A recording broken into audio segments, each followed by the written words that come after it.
Hey, James here from Larry's Club again. Like I promised, we're going to go through lesson outcome number 2, lesson outcome we call One More Time. And I'll explain the name in just a moment. This lesson is where your child gets most of their deep learning from, as well as a lot of their confidence.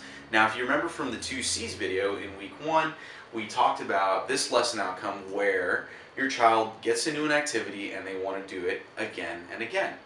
Now, let's use the example of the kinesthetic learner from the I Get It lesson outcome, which was before this.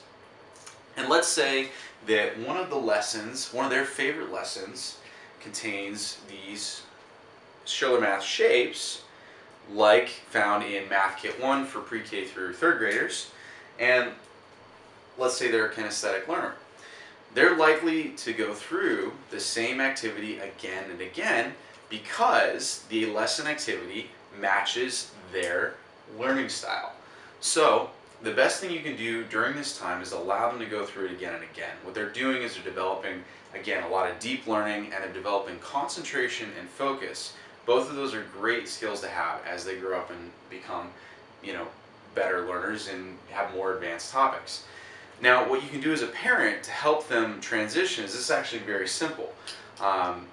Just encourage them to go through the lesson again and again, and eventually they'll get tired of it and will want to move on. So it's that simple. Helping them transition is literally just allowing them to continue to do the lesson.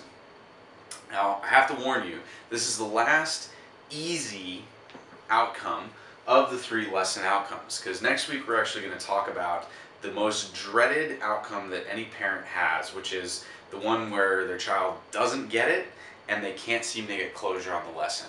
Now, this lesson is what we call the hardest thing ever, Mom, which I'll explain next week how to help your child overcome their deepest fears as well as some of their greatest frustrations with schoolwork in order to get past this lesson and eventually find closure. So if you have any more questions about the One More Time lesson, go ahead and click below and leave a comment for Larry Antoinette, and I will see you next week. Thanks.